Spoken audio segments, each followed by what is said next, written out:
Hello, everyone. Welcome to Leprechaun Alley. My name is Ray Carey Perillo. My name is Michael G. Perillo. Today we were going to cover some other subjects. Since at Leprechaun Alley, we'd like to cover a number of subjects that are interesting and pertinent to people at all times. And what our hope is that we can have dialogue that expands our awareness on many levels. Astrology is not the only subject. So today we've decided that we should talk a little bit about what human beings do when they're trying to communicate with one another, how they carry on discussion. We have such a thing as a argument, and what most of us do, the other side of it is fighting. Now, you know, Carrie, that most people, when they say they're arguing, they had an argument, that really what happened between them is that there was a fight. Right. Somewhere along the line, our egos became engaged and unbalanced. There was a mistake being made in the notion that we're arguing when we're really emotion gets into the picture, and now we have discord, and it turns into resentment and a contest in which the ego gets involved at a level where you can no longer reason. So, for me, what's important for me, if I need to enter a conversation or if I'm entering a conversation, what's important for me is that I'm very clear about my intention and my purpose in bringing up a subject or a topic. Why? Because if I have another agenda other than that, that's when things can go south. In one instance, in a conversation, it can become an argument. Well, you know that just about all of us start with an idea that we're exchanging, let's say, our knowledge, and that starts to convert Right. into our feelings. It Yes. starts to enter the subject matter, and then feelings start to get sparked up, and before you know it, emotions flare, and what do we end up with? A fight. A fight. And we know the difference because in an argument, two philosophers can argue just as much as any two people can. And no one walks away angry. Nobody walks away feeling injured. Nobody walks away feeling like they lost. Even if you lose in an argument, it was an exchange of ideas. And both people have the dignity and the reserve to think about what was exchanged. And this is how we increase our knowledge and how we communicate. And through communication, we gain more knowledge. Exactly. That's when I have a conversation with someone, when we just have a difference of opinion or conflict. What makes me happier than anything else is that I walked away with with more knowledge and a really good experience. Even if someone disagrees with me, the idea is to connect. And that's always my goal when I start. But you have to develop this within yourself. We have to really work and build and be honest with ourselves about what our own frailties are. Many fights start off as an argument, or at least we think we're doing that. And an argument is simply, I'm putting my case out in the open. The other individual is putting their information out. And each time we do this, one party is trying to persuade the other party that his Right. idea is more correct.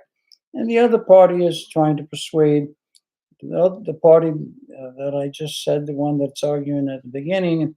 The other party is trying to do exactly the same thing. And they tend to keep this kind of civility throughout most of the conversation. Right. The thing is that whenever we do go into a situation, we always have to start out with respect for another individual's humanity.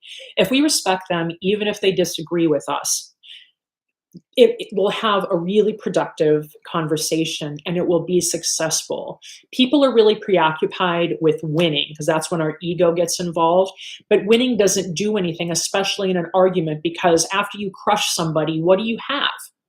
However, in an argument, that desire to win is always present. Sure, The that's right. difference is that we don't start cursing at each other.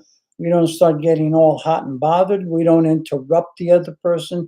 We don't try to insult the other person. What happens in argument turns into a fight? You're no longer interested in the subject matter. You're only interested in whether you think the other person is trying to be devious in winning, and they're not listening to you. Usually, fights happen when one or both parties really aren't listening. And when that happens, somebody gets angry and they'll say things like, "You're full of shit," or "You're this or that." I don't want to repeat every word because we're on the air and there's no need to talk that way. But the point is that arguments by themselves on their own merits, they can be boring because it becomes obvious that no one's going to get emotional. It's just going to be about information. You know, Michael, I was just thinking right now, our style in how we deliver this information and the things that we note in an argument, it really is a good example of me being an objective sign and you being a subjective But sign. that's another thing. Now, what really stirs up trouble with two people? When we started talking about astrology, we got to a point where we mentioned that from the sign Aries through the sign Virgo, the first 6 signs of the zodiac, they are considered to be the subjective signs. So when they present something, they do so from their own experience, from their own position. They ignore what's really going on in the other person. Rather, they pay attention to what's going on in themselves. In other words, the frame of reference is themselves. Now, you can maybe give an expression of how that happens.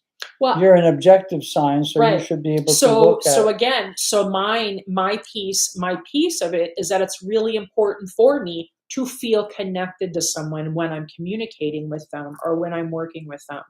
And so, what happens with the So subjective? it's an action, it's an act of partnership. Right, Everybody is my partner. right. That's how I feel. A glass of water is my partner. So you might say that the subjective person is about a contractor doing his own job. He doesn't have to answer to anyone else. But the objective person, which is from the sign Libra through Pisces, the tendency then is to see themselves as a group. So I'll give you an example. Subjective person wakes up and they feel good that day. They had maybe good rest, good experiences, good dreams, whatever.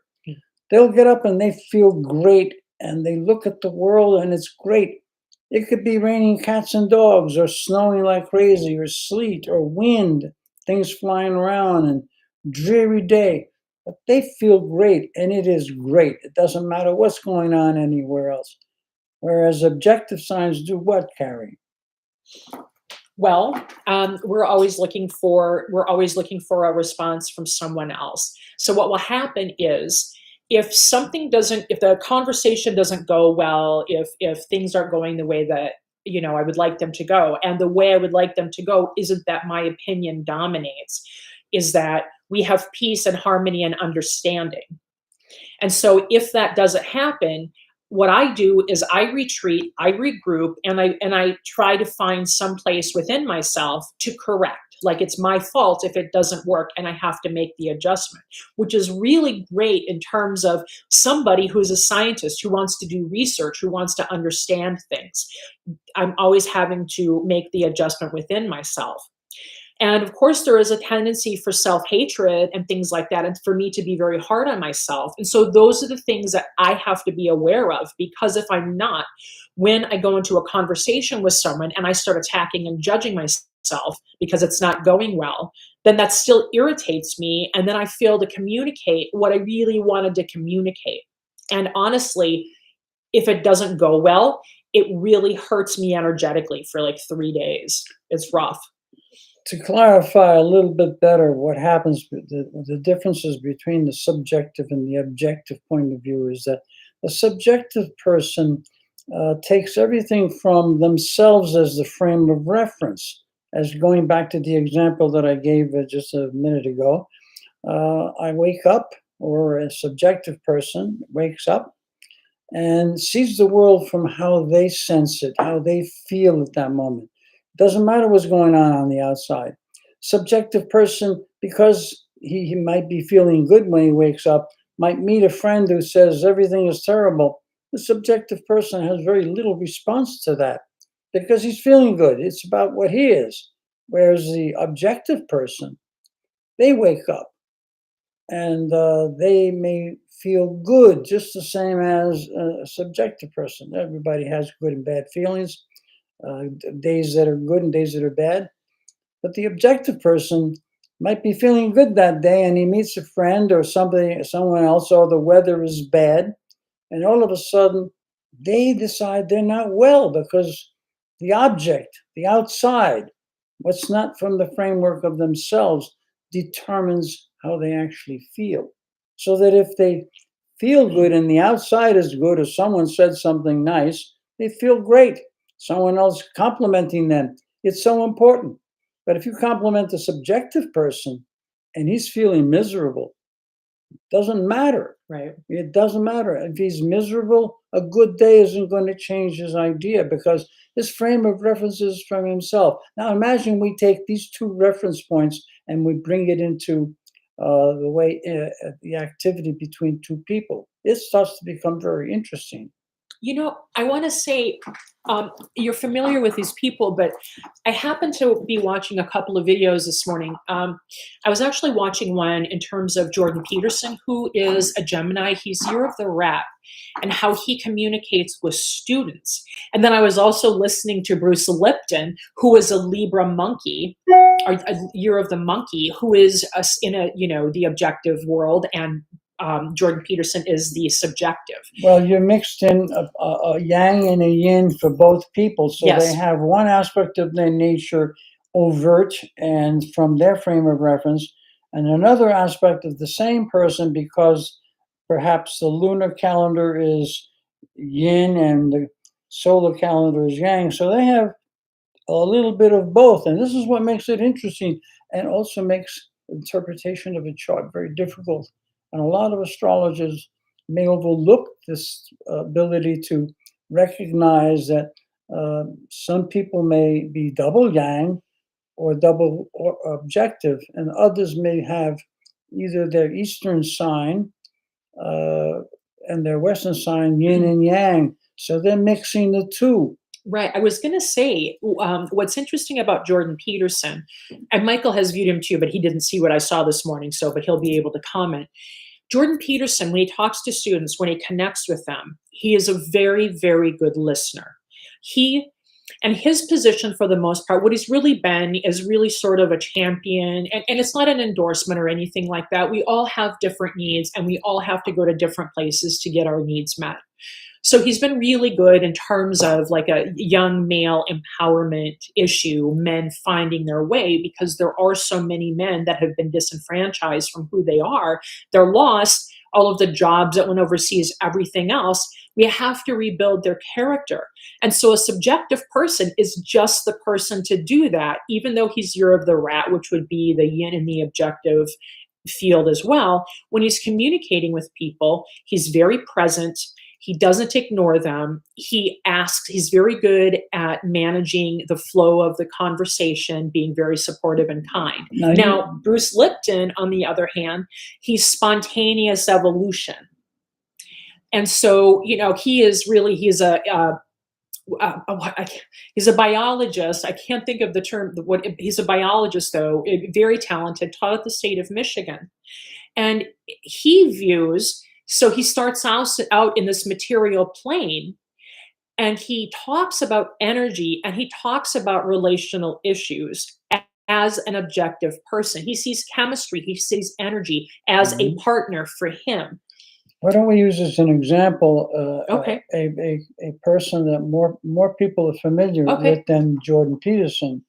We have the president, Joe Biden. Joe Biden, sure, And that's a good now, example. to give you an example of the yin and the yang and how they intermix with a person's capabilities and their way of communicating, uh, Biden, by sun sign, is yin. He's on the objective side of the zodiac. Right. But his terrestrial astrology sign, or the call it the Eastern or Chinese system, is the year of the horse, which corresponds to Gemini. This is a subjective side. Right. Now, the subjective side sits in his yin sign, while his yin side sits in the yang sign. The yin side being that he is the year of the horse, which is a subjective sign, and his yang sign sits in the year of the Scorpio or the pig, which is a yin sign. Now, when you have this combination, which is my combination, Aries, which is a subjective sign, but I'm born in the year of the dog, which is the direct opposite of Aries. It's the beginning Right. of the yin or the objective. That's a rough ride. But Carrie is sitting here. Her year and sign and her month sign are both yin. I'm all over the place. So when I'm arguing with Carrie, it's a difficult thing because my frame of reference starts off as yang, and then I want to cover the yin aspect, whereas Carrie is yin on both sides, and there'll be a clash. So a conversation which is supposed to be orderly, Right. erudite, it's supposed to be learned people, we're both well educated. It starts off as a very polite argument, but it can easily flare up into a fight. Go south quick. Yeah. And the fight is because one or both of us is failing to listen. Now, I have the capability of listening while I'm trying to prove my side, because as I said, the yang sign, the solar sign, which is Aries, is going to start from a personal point of view. Whereas when I'm talking to Carrie and she is speaking from her solar position, that is, the sun is ruling the sign, is going to be yin. And then how she reflects within, which is the moon sign, or it's called terrestrial astrology, which is the Chinese system, she is also yin. And so at times I can connect with her when I am in my, let's say, inner self, which is the yin sign of the dog. Then we can communicate quite well until I mistakenly start to emphasize my personal feelings. And at that point, it starts to irritate Carrie, who is double objective in her signs and may feel that I'm either insensitive or not listening to her because my tone and my approach is maybe too much yang at the moment. And then a nice discussion can turn into a fight. We fight plenty, right? Yeah. I can't say that we argue as much as we fight. Right. Because it's a natural quality of the human beings to go to their emotion when they get exhausted. To maintain an objectivity. We're going straight to survival mode at that point. Objectivity requires an awful lot of clarity in the mind and a purpose that says, I stay with the subject matter only for the purpose of that subjective or objective idea, and not that I am spewing off personal feelings. And that's when two people will clash, because either they feel that the other side is not listening, and that could occur on both sides. It doesn't have to be one side thinking that way. Both sides can think that way. When both sides feel that they're being neglected, or that what their statements don't matter, and they flare up into emotion, when both parties do that, it becomes a very intensely negative fight. Well, and I want to make a point about something. Well, because Michael calls it listening. What I'm saying, what for me, what happens, right? What I view is that there's a lack of clarity and understanding in terms of what the statement is really coming from. And so it's very important to be able to get clarity by asking questions. I'm not sure what you mean. Could you give me an example? So we're going And to so get, if you're going to ask, and that's how you get understanding and clarity. And you cannot have a successful conversation without understanding what the other person is really trying to say. so And also, what can happen, this is interesting. I was thinking about, oh, go ahead, because I I wanted was to going to talk say, about so air now and water. you're going to see an argument, not a fight.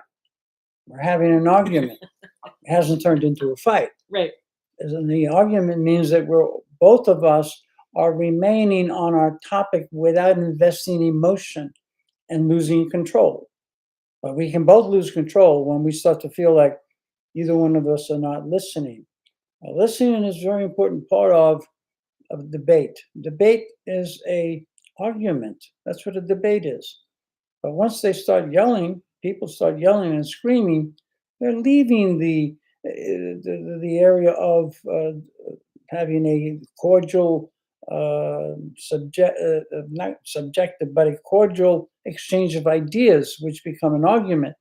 And a lot of times, an argument can be a little bit heated because people cannot help themselves to become, let's say, emotionally involved, but they're not going to get so emotional where they start to get stupid, silly, and offensive to one another. right.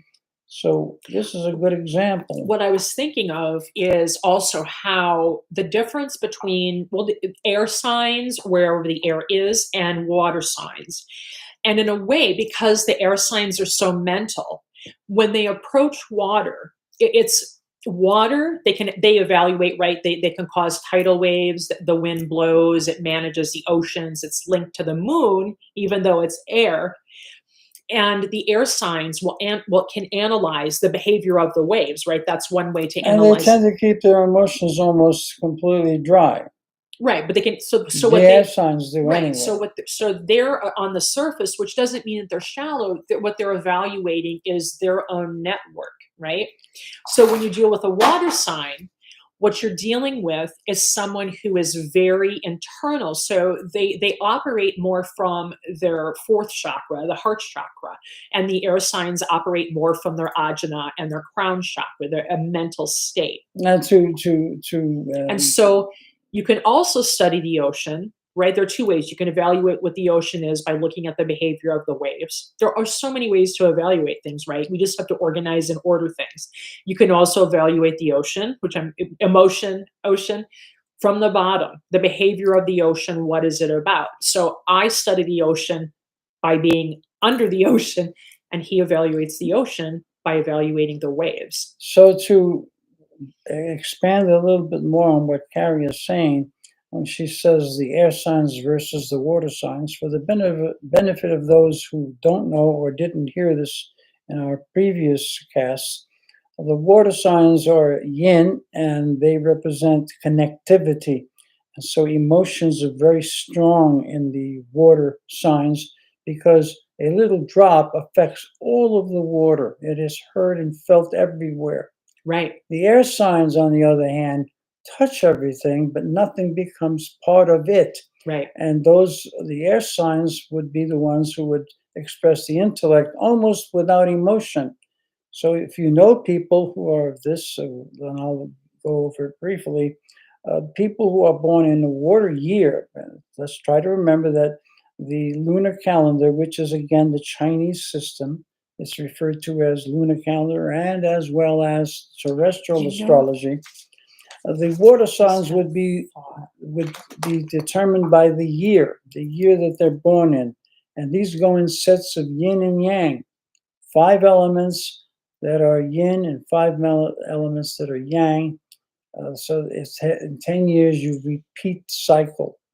To make this easy to remember, what you have to remember is that the years that end in 0 and 1 are considered yang aspect of metal.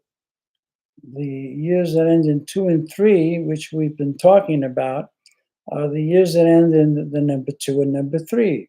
Again, when I say they end in that number, we're talking about not an addition of numbers, but the last digit.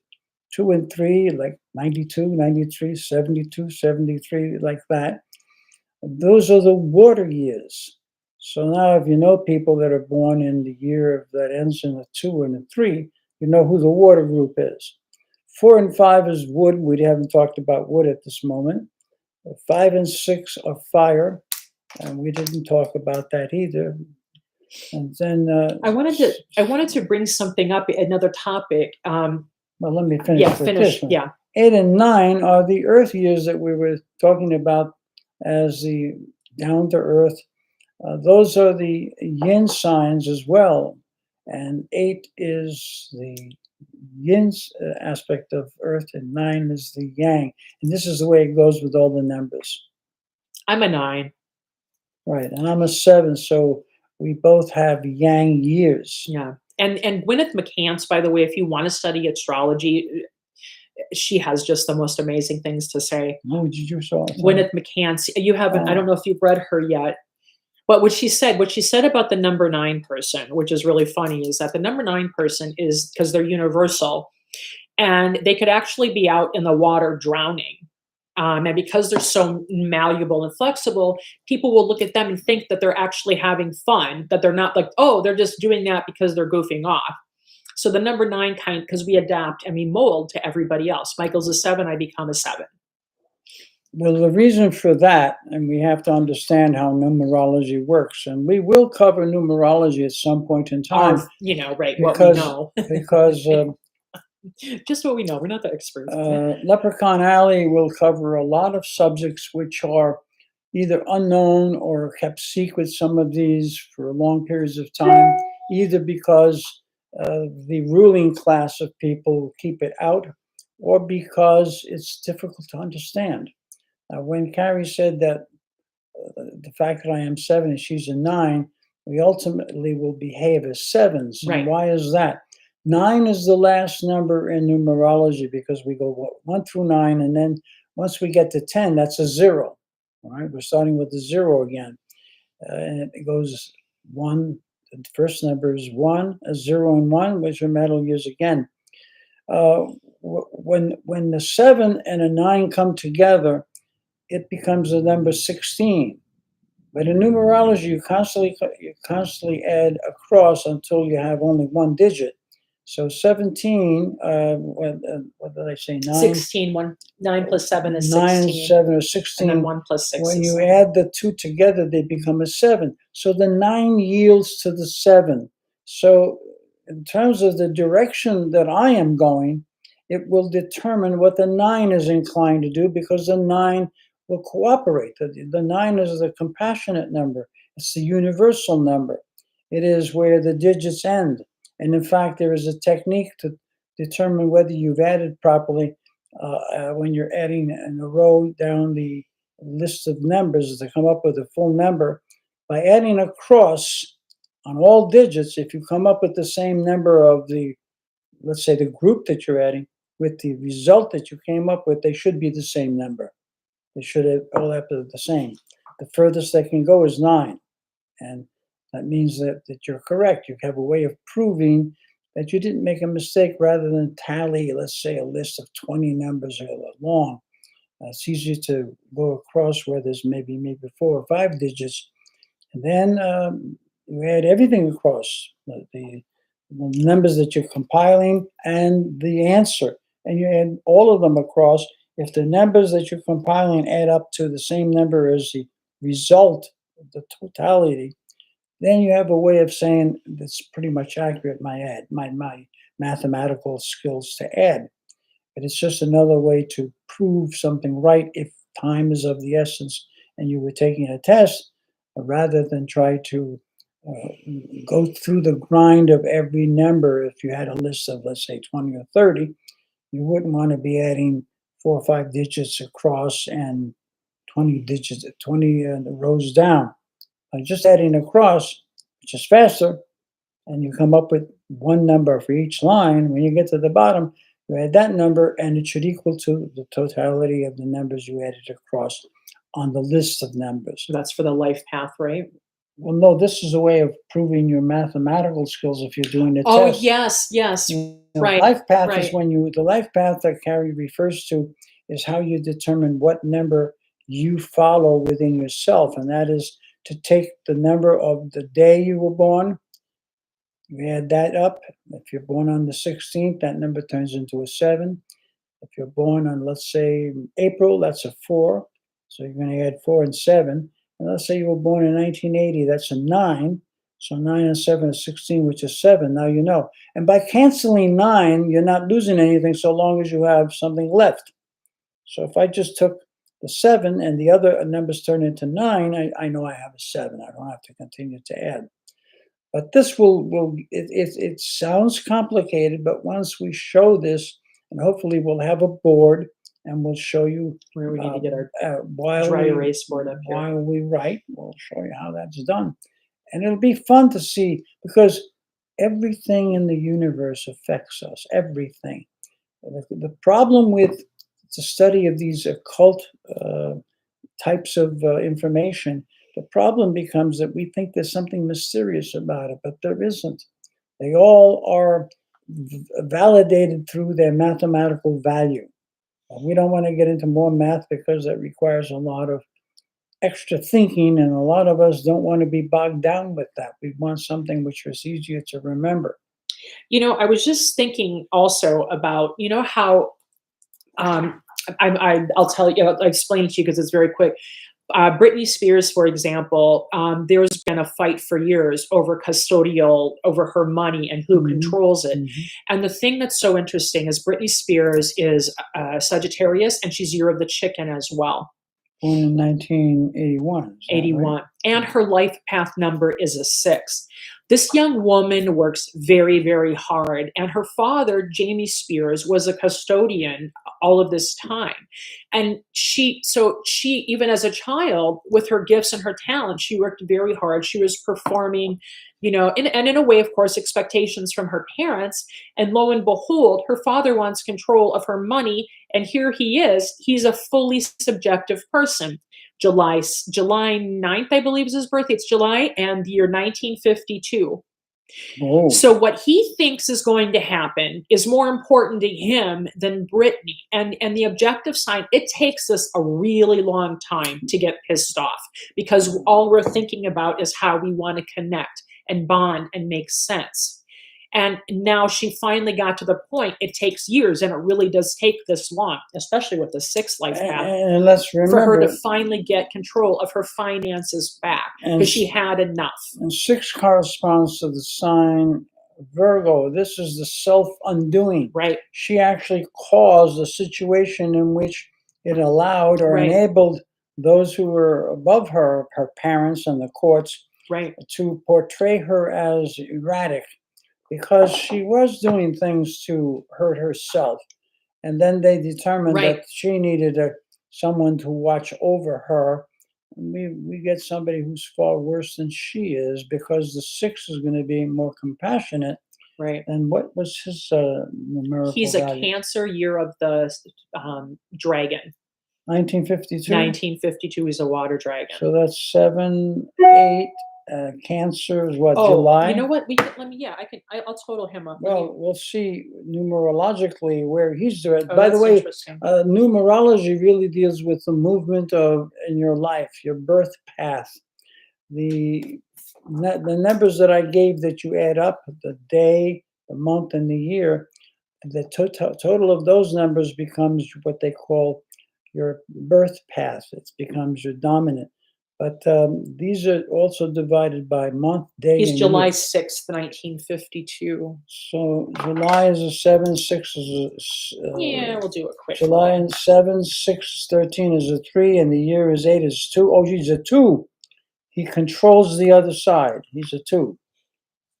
And I'm kind of curious. I want to see because her sister was also part of the guardianship and the custodialship. I'm curious what her sister. Well, he's a 2, and 2 can get along with most people, but they see the world from their vantage because they have a discussion within themselves. And she is. What's the wow? What does that express? She is. She is April 4th, Aries. 1991, year of the goat, metal goat. So we So have she a had nine, these two subjective signs, like it's what they think and what they think all should be right, so done. They were in 1991, charge. 1991 boils down to a 2. Remember, we can erase the 9s because if we add everything across, it'll be a 2 anyway. How do we know that? Well, 1 and 9 is 10. 9 and 1 are 10, and you're left over with 2 10s, which is a 2. And then she's born April, which is a 4, and you said April 2nd? April 4th. April 4th. So we have 4 and 4 are 8, and 2, she's a 1 because it turns into a 10. Yep. And a 1 is about themselves. So the 1, supposedly the 1 represents joy because it's the beginning, but it's determined to go its own way, whereas 2 wants to control the other. 1 sees everything from their point of view. We're dealing with a 1 against a 6, so the 2 will prevail here. But this is, we'll leave this to The another. father's also a 6, actually. That's what I said. Oh, no, it was a 6? Yep. So it's, What did I say before about him? you were saying a 2? No, the sister is a 2. The sister is one. I said 1952, you have No, the sister's a 1 and the dad's a 6. the sister's a 1. Yep, and the dad is a 6. April 4th. 4, yeah, you can get rid of the 9s. 4 plus 4 is 8 plus 2 is 10, and that It's comes a to 1. 1. Yep. Well, that's what I said about her. Yeah, you did. You said that correctly. And then the father is a 6. Oh, that's interesting. So like 1 Well, plus 6, 7 plus 8, self 15. is, Yep. the self of the 6, as I said, belongs to Virgo, which is self-undoing, but the 6 has another value. 6 people tend to be the ones who keep everything in order. They're the ones who are the counselors. So he wanted to become a counselor to a woman. What did they say about Britney Spears is also a 6? Britney Spears is also a 6. Uh-huh. Well, now it's the dragon against the chicken. And Right. the dragon, if the dragon asserts itself, the chicken is erratic, the dragon is direct. So the dragon has a slightly a greater favor. And the sister is a month 1. of the dragon. Right. Year of the goat. And the year of the goat, they're both So cardinal. it's like they're a 4 square. Like he's a goat dragon and she's a dragon goat. And those two collaborated the two of them be are the both, guardians. the 2 of them are both cardinal in both systems. Right. And the Britney Spears is a mutable sign in both systems. Right. Sagittarius. 6 and Sagittarius, which is 3. They're both mutable. They're both changeable. I'm going to check out the mom too. Now we can have an argument here. If that maybe in the next time we cover this subject, we'll show you how 2 people that can reason with each other can turn into arguments, which we would call fighting. Unfortunately, we use the word argument incorrectly 99% of the time. And I said, I had an argument with her and I hit her, or I ran out of the room, or I put a hole in the wall, or I went and I used her credit card, or tore up something important. That's not an argument. That is called a fight. Ooh. It means that the emotional nature takes over and the rational nature, or let's say the mental nature, which has no fight in the whole process. The mother is also fully subjective. She is May 4th, 1955. She's a Taurus, year of the wood goat. And what number does she come up to? So let's do that. We'll do and 5 so and 4. when you That's have 9, so we need to 1 plus 5 is 6. when we get into a fight, She's a 4. Mana's a 4. She's a 4, which is also cardinal in its movement, and it rules Cancer. Right. So you had 3 people who are direct and stronger than the daughter. Yes. Yeah. And what's so interesting is she was really the star of the family. She's the one that created Who's she? the brand, Britney. Britney. Yeah. She is the brand. She was mutable in many ways, which meant that and she worked very hard for her family, and she was incredibly compassionate. That's part of why she got sick mentally. And the people she breaks who down. guided her could get their way because she was flexible to see both sides. And she could easily become influenced by any party that seemed to be effective. Right. And she had no problem with them doing things that would hurt her because she is vibrating at the 6, which is a Virgo vibration. Right, And what is said about Virgo, this is the sign of self-undoing. right, Uh, and and also one service. and one of the reasons they can say this is because during Virgo, at least most of the nations that have come up with astrology and numerology and all of this are north of the equator. And so, uh, at north of the equator, their numbers are, we when we say that the 6 is the summer, south of the equator, it isn't 6, it's 12. It's the opposite. But we don't want to confuse any more people. We'll get into that at another discussion where we make it much more clear because we'll give more detail. So I was thinking, so maybe a better way, so maybe what happened in the family is that, and this happens to all of us, like we're not born and we're not raised to know ourselves. We're raised to know the rules. We're raised to know what other people expect of us. We're not raised to know ourselves.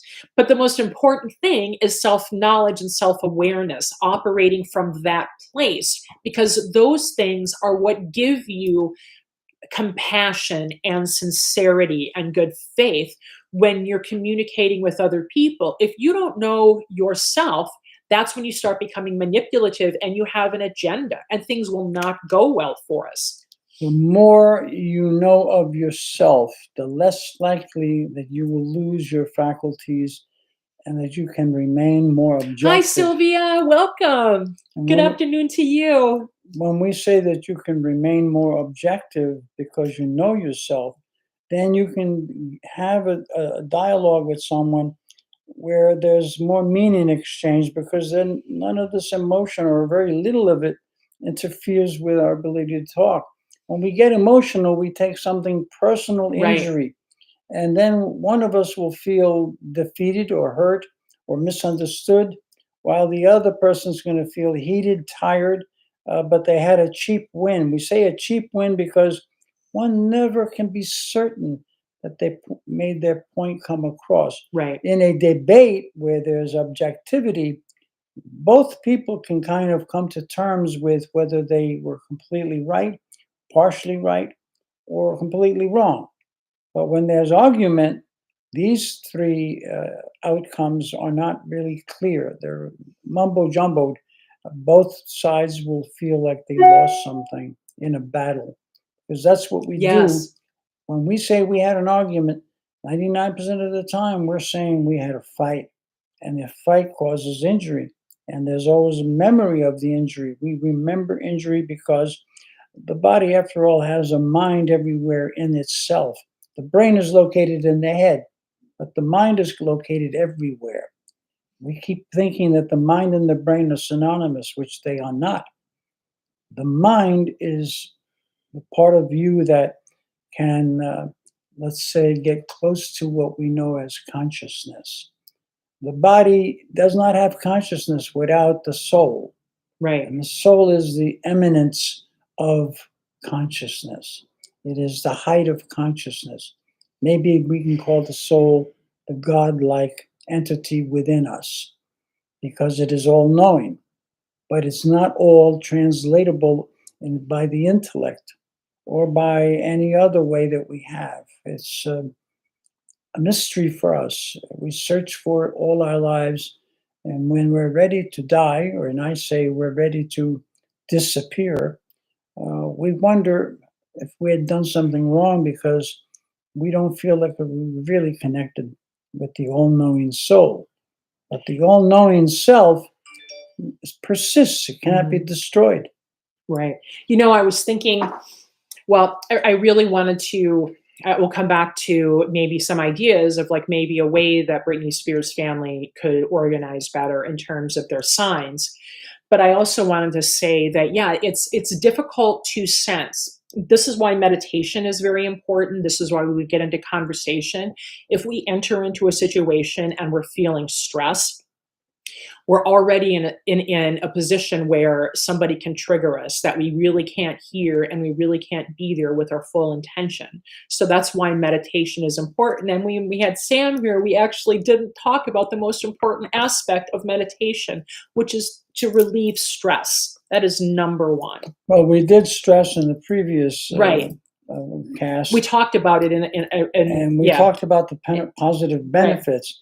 But the greatest benefit is that it is a technique, a physical technique that belongs to everybody on the planet. It is a technique in which we have a successful release of stress. After all, aging comes from stress. Yes. Disease comes from stress. Arguments, or should I say fighting and turmoil, comes from stress, where our minds become clouded because it doesn't function well. Stress interferes with all of the bodily functions, especially the way the mind works. And we know the mind is very flexible. It can be easily twisted in one direction or another because the mind wants to know. And we encounter a lot of people that say they know and they want to, let's say, be effective with us, or they want to control us. After all, too many people are looking for control, and they will do anything to achieve this control. Yeah, I was thinking also something that's important to remember is it kind of comes from chiropractic also. Um, we we experience trauma, most of us, especially in this environment, because the politics are so hostile. It doesn't even make sense to me anymore. Like, I don't even recognize this conversation most of the time. I'm like, yes, but you still have to see people. You still have to see them. You know, if you don't, then you're not going to get anywhere. Well, the Because reason you're invisible to them and they're invisible to you. But a lot of this comes from the kind of fighting. It creates trauma and it creates trauma bonds. And then we go into this default setting of when this trauma trigger comes, we go into this survival mode behavior and everything shuts down. And it doesn't benefit us. the problem with trauma today, especially today, because we have mass communication. And so if one person is feeling under attack or confused, it can be transferred to thousands, millions because of internet and television and the rapidity of getting news from one part of the world to the other. So one positive effect of this is that we all get to know things at the same time. The negative outcome is that if one element of our society starts to gain fear and uncertainty, this spreads like wildfire. So trauma is something that's easier to obtain now than it was, let's say, 100 years ago, 200 years ago. Yes, it's a fact that their conditions weren't as good as now, but so the trauma was much less, the stress was much less. Right. People worked on their farm as individuals. Connecting with the land, tactile, tangible. Mhm. It's so important when we garden, go outside, walk barefoot, ground. We have to ground ourselves. We spend way too much time indoors and way too much time with technology. And the thing that's interesting, right, because Aquarius really rules technology. When you think about air and you think about the way it relates, well, think about also when I'm talking about being triggered, right? That means that your fear button, certain things are right there on the surface. So when a local farmer was experiencing trouble, it might affect a small town. But Right. today, if there's a problem on the farm, it affects hundreds of thousands of people. Millions. Because Right. these farms are massive. So a problem for one is really a problem for maybe hundreds of thousands of people. We are all connected. Well, We that is exchange atoms repeatedly. the positive of this massive side is that we can do, when we're doing something good, we can get a lot done and very good. But when we're feeling bad, we get a lot done and it's all really bad.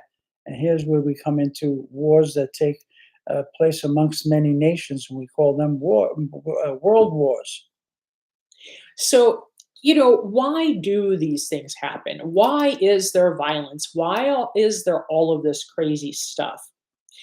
I don't really know exactly, except for that we're here in this time space continuum. And thank you all for joining me on the planet, by the way. I do appreciate it. What's the time? To have this experience, to grow spiritually, to find a way to fully connect with ourselves and be a full person despite whatever is happening around us. Like Arjuna, right?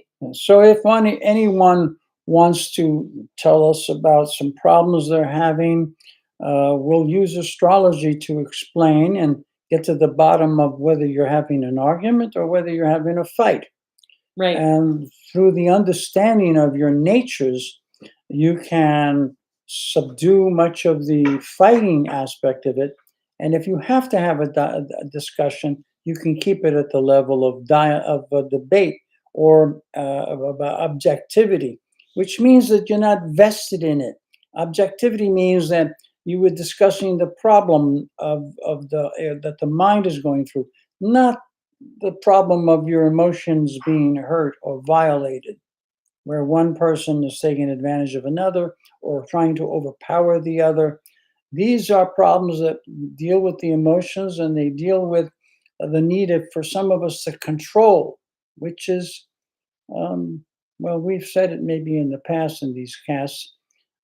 Control is, I've described it once in one of my poetries.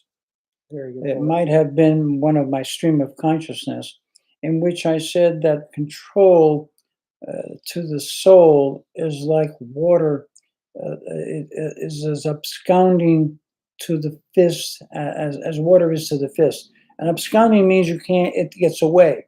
Try to hold water in a tight fist, it gets away. Well, that's all the control accomplishes, because we can't control anybody else.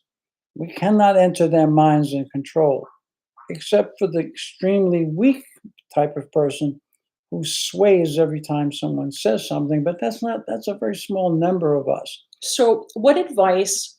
I'm curious, just curious about that because it's us. So, what advice would you give to an Aries for them to be more receptive and be able to, let's see, like make peace and clarify a resolve? Well, How do Aries resolve it'd be interesting problems that we without alienating we people? What's the should best way to do that? we should give a lecture on control versus submission using all 12 signs. But to answer your question, the first thing I would ask an Aries is to stop, slow down, pay attention to who you're with and what they said, and take a moment or two to reflect, because what the Aries is capable of doing is to interpret the inner self of the other person, because after all, he is a child and he is very impressionable. But if he's made up his mind, and the older he gets, the more difficult it is to make this person change. If he's made up his mind, he's got like blindfolders. He's going to go forward no matter what in the direction that he's been accustomed to, and he won't be listening to anybody else. And that is a problem for Aries. And we can go with all of the other signs and describe them at another show that we have. We have an Aries named Lucia as well, our resident cat. She's hanging out here. Are we done? So I was going to say also maybe like for a Sagittarius, the way that I would resolve conflict would be for or how I generate conflict to begin with is one of the problems. Well, I would say with the Sometimes- Sagittarius, because Sagittarius has an open view, but he loses sight of the tree and he sees the giant forest. Yes. And all I would say to the Sagittarian is to maybe go over the details that he might have missed in an exchange of Right. thoughts. Right. Because he becomes considered snobbish because Yes. he sees the entire forest and dismisses the value of the tree. So it becomes Glasses because on. of his orientation. And remember, it's orientation. Oh, welcome. Awesome, Rohan. Oh, if you'd like us to read for you, we just need your birthday, and we read from the Western and Terrestrial astrology approach when we're reading live. So we need your birthday and the year, and we're more than happy to read for you or anyone that you're curious about that you know their birthday. And in the meantime, we're just having a conversation about whatever, philosophical. So yeah, so when you're ready, go ahead and give me your birthday. Is there time for this? Yeah. All right. So So in the we're on. meantime, what I was going to say is from my I know I have to put my glasses on to see when people enter the chat room, and then I'm farsighted, so I have to look at the camera, otherwise I get really dizzy. But I was gonna say, also sure, with the Sagittarius, I notice what happens to me. I move quickly, my mind works very quickly. I'm very happy and JG, welcome! Good to see you. Thanks for coming. So I I move very quickly, and honestly, I'm the kind of person. I mean, it's really funny. I'm the kind of person. As soon as I'm around anyone, my tail is wagging, and I'm happy. And so I go in a direction where I'm a little too optimistic, or I'm a little too consumed with how I feel, or I have this partnership going on. And sometimes what I'll miss is what their real mode is. Like maybe they're really in a dark place, maybe they're really in a difficult place. And me being so happy and optimistic can make me appear dismissive. I noticed even, that's probably one of the things that even my younger brother was frustrated about with me. He's like, you make horrible things sound like they're okay, and they're not. And I can appreciate that because relative to my level of ignorance, I have historically colored things that are really awful, which is good, but maybe not so much for other people and not to the degree that I'm living in denial. It has to be manageable in real time, not pretend like it's something else. And so I can appreciate that that might really upset people and cause problems. And that's where I miss it. That's what I miss when I do.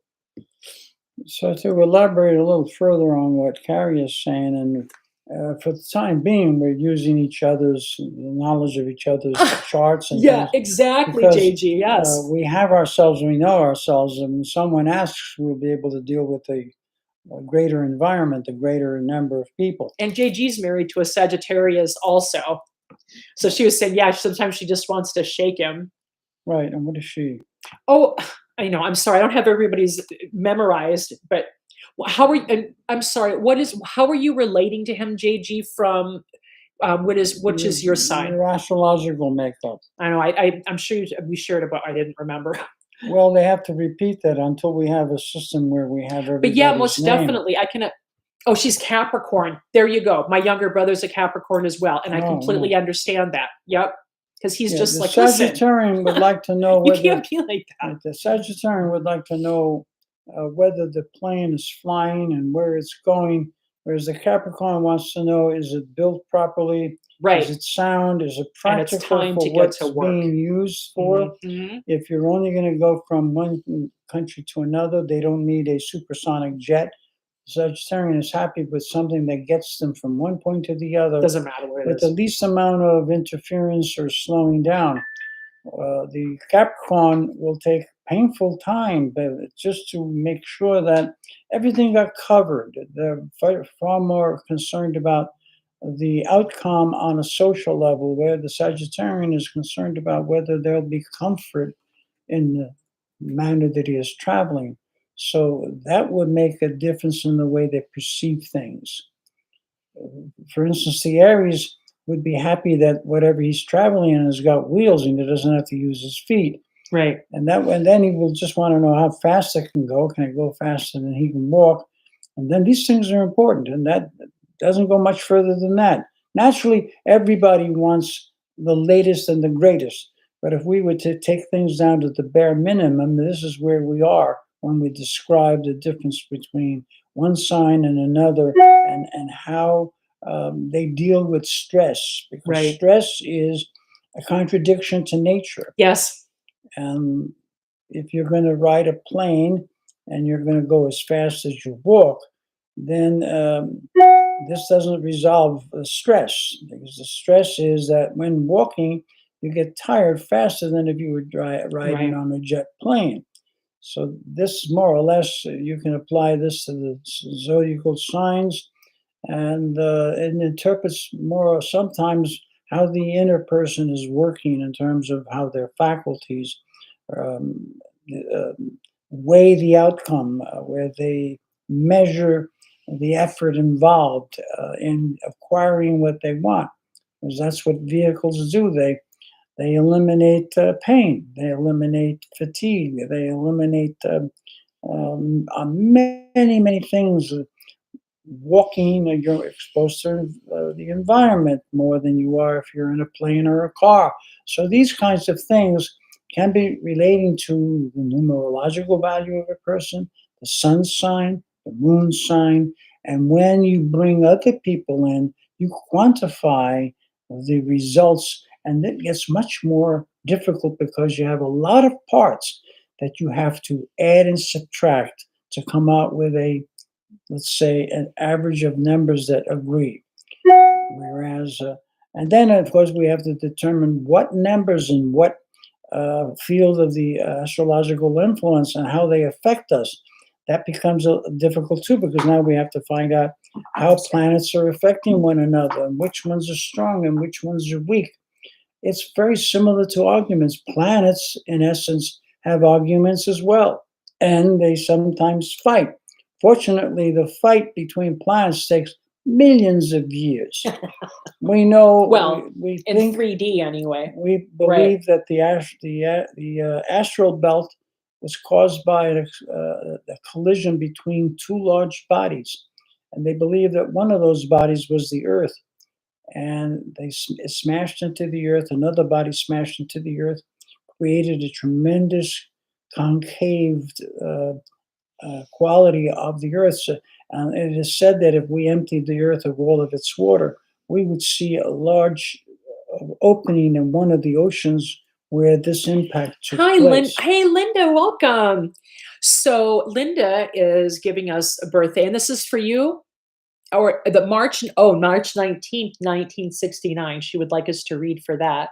Oh, the 19th. So that's the almost the last day of Pisces, the 20th, Wow. sometimes the 20th. Understand that when we give dates, the last number of the sign that we're describing and the first number of the next sign, they may not be exact because we have clocks that run our time, but planets do not follow Yeah, they're clocks. currently voting on getting rid or making us always be on daylight savings time Right, now. but the other problem is I that doesn't I don't have any dog in that fight. Whatever. and the other problem is that we use a 24-hour cycle. And Right. things don't necessarily move on that cycle. So when we say March 20th is the last day of Pisces, it depends on where the sun is. It could also be sometime during that day or later during that day that Aries starts. So when they say March 20th is the end of Pisces, it could also be the beginning of Aries at a particular hour.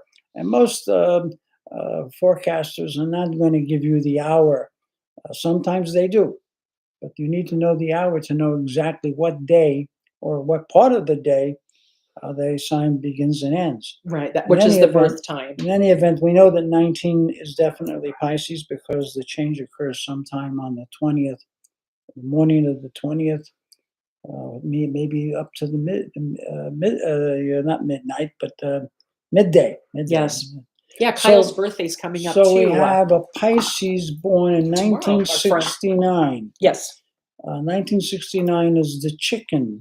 They call it in this country, they call it the rooster. But it's really about any bird, any type of bird. Now we have to know the individual and his other astrological makeup, and then we can determine whether it's a hen or whether it's a cock. A cock is the male side of the bird. So you have two yin aspects, and not only are they both yin, but they're opposite each other. For instance, Pisces is the end of winter. Its complementary sign is Virgo, the end of summer. And it happens that Virgo is the month of the chicken. Pisces is the month of the rabbit, as the Chinese call it. But the other glyph, or should I say, the glyph for the rabbit is identical to the glyph for the cat. Right. So you can also call it the month or the year of the cat. They're opposites. So what I know about you is that now let's remember that the Eastern sign or the lunar calendar, which is the Chinese system, deals with the yin aspect of consciousness, whereas The Western sign, going by solar positions, is the yang side. But now we have to see the complication. It's the yang side of the zodiacal system, but it's a yin sign. Pisces is yin, and so is the chicken. So you're a double yin, and you have oppositions. Oppositions are difficult, very difficult for the native in the beginning, but as time goes on, you learn to see all sides of an argument. If two people are arguing, you can defend or argue with both sides because you see the value of both of those arguments, or you see the flaw of both. But it's not likely that you'll side with one side and not the other. And the reason is that you're let's call it the inner constitution is the Chinese year, while the let's call it the mental aspect of your consciousness, which is where you think and how you think, that is solar or yang oriented. And so they are in disagreement. But as you get older, you learn to know both sides. You become a friend of enemies. That is, those who are enemies, you can befriend both of them, and nobody's going to be angry at you because you give off this quality that you see their side, their point of view. So you're more complete. You're easier to get along with. To put it shortly, you're neither going to act completely like the fish, Pisces, nor are you going to be acting completely like the chicken, which is Virgo. You have both of these in your consciousness, and you implement these all the time. So you're probably the type who can have an easier time meditating because you are experiencing two sides of consciousness at all times. In other words, I would say you're pleasant to know. But Sure. You want to go deeper into this? Sure. I know I was doing my crazy thought thing. You add to this. I was trying to come up with an image because I really do love that so much, that the yin quality and from the bird, which is, much more detail oriented, and the grand ocean from the Pisces. And I was just trying to think of something in nature that would really represent that. It might come up. I'm waiting for, because we just sit here and just wait for inspiration when we do. But it's interesting that typically people, if you're of the cock, they're typically very aware of their environment. They know what's going on around them. In general, they tend to be good listeners because it's an earth year. There's something a little bit going on underneath. They're practical. Right. Now it happens that. But if they're scattered, they're crazy. Don't get in their way. She's born in an earth year of the cock. And for instance, the bird is said to prefer metal. So the 1981 cock is a metal year, which wants to shine. But Earth wants everything to be complete. So it's like having something in the back burner. They're reticent. They don't react to statements about them or statements to them. They reserve the right to respond. So oftentimes, the worst of this is that they can be appearing dull or disinterested. The positive of this is they tend to be quiet and practical, and they give a certain amount of comfort to be around because they sort of they hide what's going on underneath. So they're not very offensive. When an earth person says, I love you. And they can also be kind of tough. You're born in earth year. It is always very clear in their minds what they're saying and why they're saying it. So if an earth person is saying they love you, this person truly loves you because they have contemplated this over time. It's not a quick reaction. It's taking their time because they've reserved their ability to act. So this is the year that the bird is born in. Your eastern sign is earth. Your western sign, Pisces, of course, is water, but in China, corresponds to the cat or the rabbit, which is wood. Mm-hmm. And these two are enemies. Again, they're in opposition. Wood controls earth. So your Pisces survives this doubleness. So you would tend to be more Piscean than chicken, but still, you're going to do everything to see both sides of an issue. I would say that you're practical and you're shrewd at the same time, because the wood is shrewd. Why? Because no one sees that it is crawling under the earth. Wood is really the roots of a vegetable, And also communication. right? And no Right. one wants to be called a vegetable. Yeah. So the Chinese have decided that it is wood and represented by trees, which are a form of vegetable. We should just rewrite all of the colloquial insults and just start calling everybody weird things like vegetables, or you know what, you're a liver or something like that. We should just rewrite it. And then I think we'd be in a lot better shape. But in the end, it's vegetables that take over because there's more grass Right. types of plants end. on the planet than any other type. Right. Bamboo, for instance, bamboo is the same as grass on your lawn, except the lawn has got small leaf and it's tender and it's easy. You can walk on. Bamboo can become very tall. Bamboo is considered to be in the Right. grass family. by the way. Also, and it's also good for bamboo is also for clearing dead organ. Bamboo Oh, is yeah, also yeah. good for that. Oh, it has a So lot of good qualities because it belongs to water, and water is it's good to considered have in the house. water is considered to bring intelligence and healing properties. This is the quality of a Pisces. So you are unlike other Pisces who appear to be meek and uh, Reticent. no, the Piscean is not reticent, it's meek and not applying themselves. They're in the background, but the cock is in the foreground, and it's not meek. It's metal. It's a fighter. It shines. It's And they're the, also really good at repeating their performances, it's by the way. soldier in Right. armor. Yes, because of the Everything imprint. shines The because Empress. the bird is rules by metal. Right. The natural The element is metal. cat or Pisces is ruled by wood. Right. And these are contradictions because metal cuts wood. That doesn't mean that metal always wins because wood can turn into the hardest substance we know, and they call that diamond.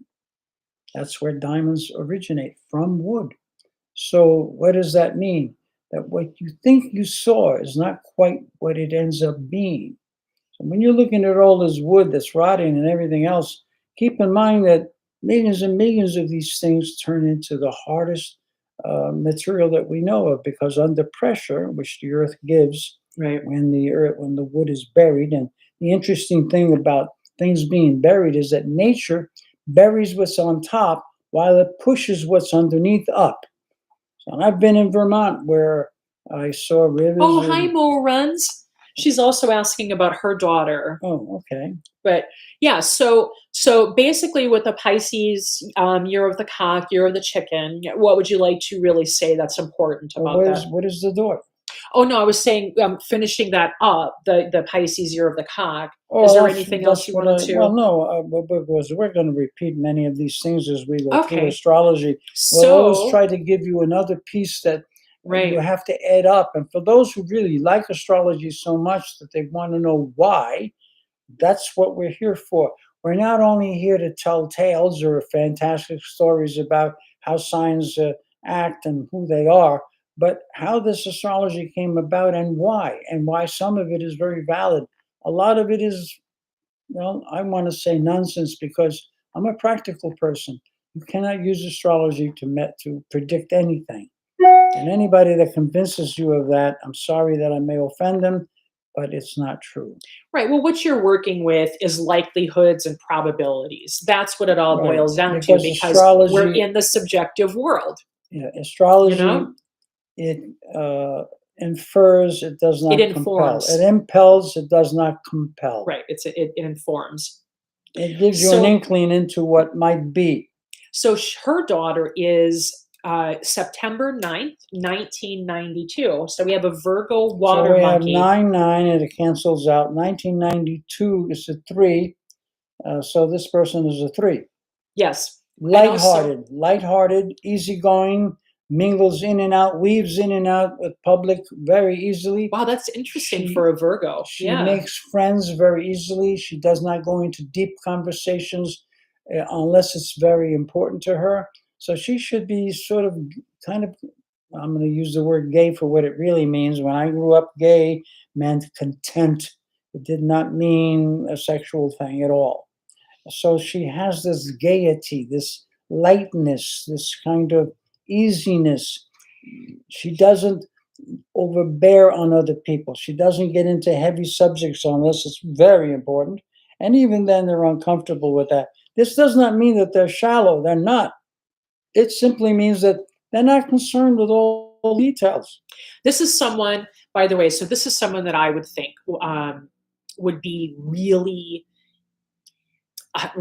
intelligent. With the monkey and the Virgo, this is someone that is absolutely Which brilliant. monkey? Who's the monkey? She's a water monkey. That's her 9/9/1992. We're reading for Mo. Oh, yeah, the 92 water monkey. Very intelligent. Yeah, brilliant. Well, oh, Mo just said here, she's a doctor. Well, that would make Very a great intelligent. doctor. We do Very have, at the intelligent. VA where he goes, we do have a few water monkeys there that Yeah, Michael is yeah. really connected with. Right. Yeah. So yes, the water monkey is very intelligent because the monkey is ruled by metal, and when metal is attacked by fire, let's understand that in terrestrial astrology, the elements either support one another or they destroy one another, or they empower one another. And we'll get more into that as we go on in these lectures because it becomes too much to say everything about any subject. So we'd like to just repeat lightly and give different aspects of the signs and the values of these signs so that you get to see the interconnectivity of the astrological positions and you get to appreciate why charts can reveal a lot of good information. In any event, getting back to Virgo monkey. why this type of monkey is very smart and very happy, Yes. because every element has a result. Monkey prefers metal, but how does metal change? When metal is attacked by fire, it melts and it comes into the next numbers after 9. It was 92. 92. After 2 and 3, after 0 and 1, we get 2 and 3. So metal converts to water. Water. And this is a happy monkey because it has gone to the higher step of water. So water, wow, she's young too. disseminates knowledge. And people who are connected to the water element seem to be able to penetrate the forces that are required in the healing techniques. When you're around people who are surrounded by water, all they do is just wait, and then you're full of their energy, and then they got you. And no, but it's great. It's a good experience. The positive side of water is that it comforts you, it unifies you, it cleanses you. The negative side of water, and Pisces represents the oceans, because there are 3 water signs, and they're all different types of water. But the Pisces water is the ocean. And if you are dropped in the ocean, you are lost in oblivion. And of course, Pisces, which is supposed to be all-knowing as the last sign of the zodiac, would be like the ocean. In the all-knowing, you enter the unknown or the nothing world. I wanted to say also in this situation, what is so interesting about this is when she's treating somebody or curing someone, she likes difficult cases. She wants to follow the pathways. She really wants things to work out, and she feels a sense of personal satisfaction, but she doesn't need anybody else to feel that for her. It's all her. It's from herself and her own actions. But water doesn't see things as difficult because water can penetrate. Water can penetrate any obstacle. Talk to roofers. Talk to people who own houses and how water somehow always gets in, no matter how much trouble you go through to keep it waterproof. And waterproof is one of the most exasperating efforts of contractors because it's hard to stop water from penetrating. So she has this ability to see things and know things that she didn't really have to study for. Exactly. And when she does study, she always finds the path that gets to the answer very quickly. That's the way you want your doctor to be, right? And water people are the ones who are the most compatible at listening to other people because in order to be around water, you have to be in the water. So when you're talking to water people, it's as if you entered their world. And just to remember, what we're talking about in the frame of reference is the Chinese years that correspond to water, not the Western, so we don't get those So confused. she's a 9-9, so she's a Virgo. Right, So she has this opposition to see both sides. exactly. That's good too, which she has an ability to assess conditions very, very quickly. Very quickly, because Virgo is a natural servant. It takes care of things. It is the worker. It's the occupation. It's the obstacles that have to be overcome. It's the open enemy. The negative of occupation is enemy, because in occupation, it hurts your body when you work and work and work. But keep in mind, this particular case, where it's a 92, it's got a lot of advantages, and there'll be much less frustration and pain with the Virgo monkey. Yeah, and we don't even know what she went through before she got here last time, so this may Mhm. have been her reward. So Yes, yes. so and oh, the other thing that's really interesting, for someone like her partner, someone that would be healthy for her, I'm not saying that, someone that would be healthy for her would be somebody who's very goal-oriented and creative. So, yeah, yeah, we're getting close here, so we're about to wrap it up. We're at almost an hour and a half here. So we want to say goodbye So, for today. are there any final comments that you wanted to make about? No, because we're going to have this discussion, Okay, and we're going to broaden it at some other time. We again, as I said, at Leprechaun Alley, this is really it's a place where many subjects will be discussed. We'll give astrology because it's a good tool, but then we need to discuss things like the way we interact with one another. So we'll talk about debate versus fighting. We'll talk about ancient aliens and how the pyramids got built and how countries are behaving. We'll even lightly touch upon the political figures that are popular, give our take on their astrological signs of the leaders and of the countries that we know. And so this way we'll broaden your understanding, and maybe if you listen to all our programs, if it's possible for you to do that, you'll eventually conclude that we have a broad understanding, a deep understanding of quite a few subjects. Oh, and by the way, Mo Runs, I wanted to also say, if you were just in the chat room and listening and heard this, and I'm repeating myself, but she may be interested in some of Bruce Lipton's work, who is also a Libra year of the monkey, a wood monkey. So I'm sure she's super busy, but maybe make a suggestion as well, because that would be just so interesting, because the way their minds would be, I think she would understand it very well. So I wanted to just close. Well, I want Michael to close with his closing thoughts. Are you good? No, I think there's not that much to say, except that, as I said, about argument versus debate. These are subjects that require rather a more deep approach to why a debate turns into a fight. And we'll cover this a little bit deeper as we go on. But the funny thing about it is that most of the fights come out of debates, out of arguments, but they're not the same thing. Argument is not the same as fighting.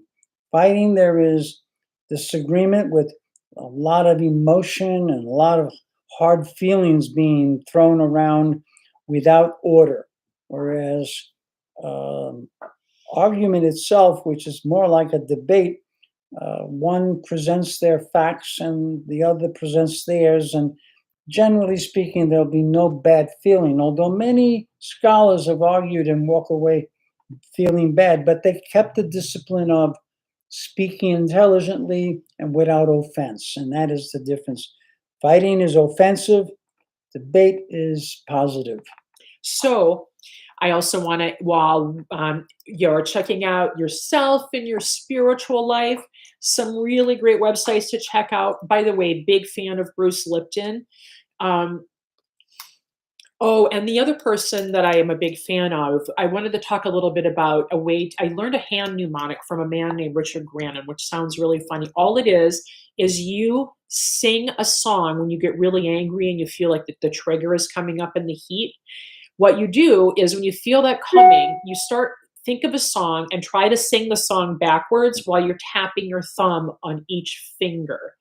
It really prevents the 3-day hangover of the fight or flight response, and it's Right. really important that we learn to interrupt that. And so the other people I want to give a shout out to, in case in the meantime, check out Black and Orange Tarot, Linda G, the Comanche Psychic Violetta, Sterling, Celtic Tarot, The Way of Positive Change, Intuitive View, Third Eye Champagne, The Spirit Within, and also Joni Patry, who is a Vedic astrologer. So, as always, so much love to Say you. goodbye for now. Thank you so much for coming and sharing this time space continuum with us. And we will see you Monday. Love to all of you. Bye bye. Yeah, I'd like to keep the sound going.